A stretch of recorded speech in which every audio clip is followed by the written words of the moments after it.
नमस्कार दोस्तों, मेरा नाम है रक्षित सिंह। बात करते हैं कोरोना वायरस की। ये कोरोना का जो वायरस है ये सिर्फ अभी तक पूरे देश भर में एक ही जगह पर डरता था और वो थी चुनावी रैलियां।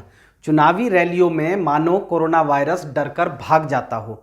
और कोरोना वायरस के सबसे ज़्यादा जो हौसले बुलंद होते थे वो रात को 10 बजे से लेकर सुबह के 5 बजे तक, क्योंकि नाइट कर्फ्यू तो उसी समय पर लगता है, यानी कि कोरोना बड़ी संख्या में उस समय पर सड़क पर रहता होगा। लेकिन अगर चुनाव के बाद में कोरोना आज की तारीख में किसी से डर रहा है तो वो है कुंभ। और इस कुंभ के लिए आपको जाना होगा हरिद्वार, और हरिद्वार में जाकर वो तस्वीरें देखनी होंगी जिन तस्वीरों को देखकर आपको लगेगा कि वाकई में यहां पर कोई कोरोना नहीं है। जैसी तस्वीरें अभी तक चुनावों में आपको देखने को मिल रही थी उससे भी ज्यादा भीड़ भाड़ वाली जो तस्वीरें हैं आज की तारीख में हरिद्वार में कुंभ में नजर आ रही हैं। और जो तमाम मेला अधिकारी हैं ना, उनका भी यही कहना है कि अनाउंसमेंट तो हम जगह जगह खूब करवा रहे हैं कि भैया सोशल डिस्टेंसिंग मेंटेन रखिए, सोशल डिस्टेंसिंग का ध्यान रखिए, 2 गज की दूरी। लेकिन अगर असल में 2 गज की दूरी का पालन हरिद्वार के घाटों पर करवा दिया जाए तो स्थिति वहां पर भगदड़ वाली हो जाएगी और वहां पर भगदड़ जैसा माहौल बन जाएगा वहां पर पूरा का पूरा।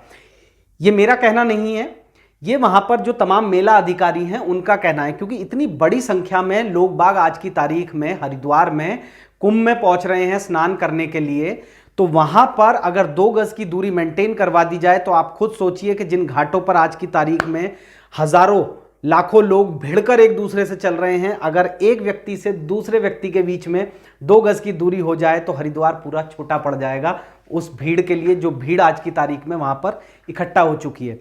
बहरहाल, मैंने आपको सबसे पहले बताया था कि कोरोना चुनाव से डर रहा है, चुनावी रैलियों में नहीं पहुंचता, चाहे वो रैली प्रधानमंत्री नरेंद्र मोदी कर रहे हों, गृह मंत्री अमित शाह कर रहे हों, पश्चिम बंगाल की मुख्यमंत्री ममता बनर्जी कर रही हो, या कोई भी और नेता कर रहा हो। बहरहाल कोरोना चुनावी रैलियों से डरता है और वहां पर नहीं जाता।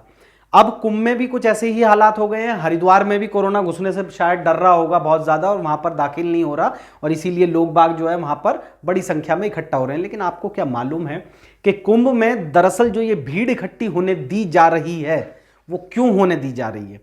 दरअसल इसके पीछे भी चुनाव है। यानी कि मोटा मोटी आप ये समझ सकते हैं कि कोरोना शायद कुंभ से इतना नहीं डर रहा, कोरोना असल में डरता एक ही से है और वो है चुनाव, चाहे वो चुनावी रैलियां हो या कुंभ हो। अब आप कहेंगे कि कुंभ का आखिर चुनावी कनेक्शन क्या है? तो दरअसल कुंभ का जो चुनावी कनेक्शन है उसको समझने के लिए आपको सिर्फ चंद हफ्ते पहले जाना होगा। चंद हफ्ते पहले ही उत्तराखंड के जो इससे पहले मुख्यमंत्री थे त्रिवेंद्र सिंह रावत, उनको हटाया गया था। बीजेपी आला कमान ने उत्तराखंड के मुख्यमंत्री त्रिवेंद्र सिंह रावत को हटाकर तीरथ सिंह रावत को मुख्यमंत्री वहां पर बनाकर पेश किया। सांसद हैं वैसे, अब वो बात अलग है कि बीजेपी में एक भी विधायक इस लायक नहीं था कि वो मुख्यमंत्री बन सके, तो एक सांसद को मुख्यमंत्री बनाकर वहां पर भेजा गया।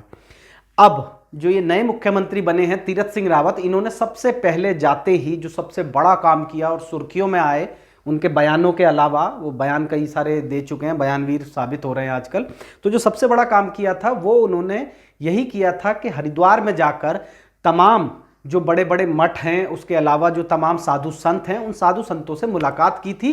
क्योंकि इससे पहले वाले मुख्यमंत्री जो त्रिवेंद्र सिंह रावत है उससे साधु संत समाज काफी ज्यादा हद तक नाराज था, क्योंकि कुंभ को लेकर उनकी तैयारियां जो हैं वो अपर्याप्त थी, यानी कि कम थी। इसीलिए जब तीरथ सिंह रावत मुख्यमंत्री बनकर उत्तराखंड पहुंचते हैं तो सबसे पहले वो साधु संत समाज से मिलते हैं, उनकी तमाम शंकाओं को दूर कराते हैं और आश्वासन देते हैं कि भव्य कुंभ कराया जाएगा। अब भव्य कुंभ तो हो रहा है, क्योंकि भव्यता जो है कुंभ की वो ना सिर्फ सड़कों पर नजर आ रही है बल्कि तमाम घाटों पर जो लाखों की तादाद में लोग एक दूसरे से भिड़कर चलते हुए, किसी भी कोरोना गाइडलाइन को फॉलो ना करते हुए। लेकिन आप कहेंगे कि असल में इसका चुनावी कनेक्शन है क्या? तो दरअसल इसका चुनावी कनेक्शन जो है कुंभ का, वो किसान आंदोलन से भी जुड़ा हुआ है। उत्तराखंड एक बहुत छोटा प्रदेश है और यहां पर कम से कम 5 या 6 ऐसे बड़े जिले हैं जिसमें नैनीताल है, उधम सिंह नगर है और पूरा तराई वाला जो क्षेत्र है वो है। इसके अलावा हरिद्वार है, रुड़की है और काफ़ी हिस्सा ऋषिकेश का है। ये वो 5 या 6 जिले लगभग ऐसे बैठते हैं जहां पर किसान आंदोलन का असर बहुत ज़्यादा है। खासकर तराई में तो इसलिए है क्योंकि तराई में जो सिख आबादी है वो काफ़ी ज़्यादा है। इसके अलावा बात अगर हरिद्वार और रुड़की की करें तो यहाँ पर प्लेन के लोगों की जो आबादी है, चाहे वो बिजनौर हो, मुजफ्फरनगर हो, सहारनपुर हो, यहाँ के लोगों की बहुतायत में है। तो इसीलिए इन 5 जिलों में उत्तराखंड के बीजेपी को तगड़ा नुकसान जो है वो वहां पर चुनाव में होता हुआ नजर आ रहा है, जो कि अगले 7-8-9 महीने बाद में चुनाव उत्तराखंड में होने हैं, माहौल बनना शुरू हो जाएगा। इसीलिए पहले मुख्यमंत्री को हटाया गया, दूसरे मुख्यमंत्री आते हैं और इन 5 या 6 जो जिले हैं यहाँ के लोगों को खुश करने के लिए, क्योंकि कहीं ना कहीं अर्थव्यवस्था का पहिया भी घूमेगा, जब इतने लोग आएंगे तो लोगों को रोजगार भी मिलेगा। इसके अलावा साधु संत समाज खुश भी होगा और उत्तराखंड को तो वैसे ही देवभूमि कहा जाता है, तो साधु संतों की नाराजगी लेकर के वहां पर शायद कोई सरकार चल नहीं सकती और प्रभाव बद्रीनाथ और केदारनाथ से लेकर ऋषिकेश होते हुए हरिद्वार, जो कि हरि का संगम कहा जाता है, तो उस हरिद्वार तक पहुंचता है। और अब पूरा का पूरा जो ये कोशिश की गई बीजेपी की तरफ से वो यही थी कि साधु संत समाज को खुश रखा जाए और खुश रखने के लिए ही आज की तारीख में वहां पर भीड़ को इकट्ठा होने दिया जा रहा है। भीड़ जमा हो रही है, लाखों की तादाद में लोग एक दूसरे से भिड़कर चल रहे हैं।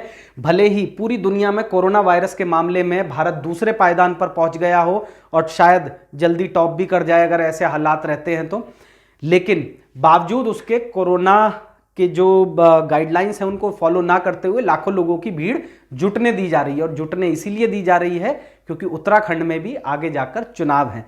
तो बहरहाल पहले चुनाव से डर रहा था कोरोना, अब कुंभ में हरिद्वार में जाते हुए डर रहा है, लेकिन हरिद्वार में भी असल में चुनाव ही है। तो इसलिए आप ये तय मानकर चल सकते हैं कि कोरोना को अगर हिंदुस्तान के अंदर सबसे ज्यादा डर किसी से लगता है तो वो हैं यहाँ के चुनाव।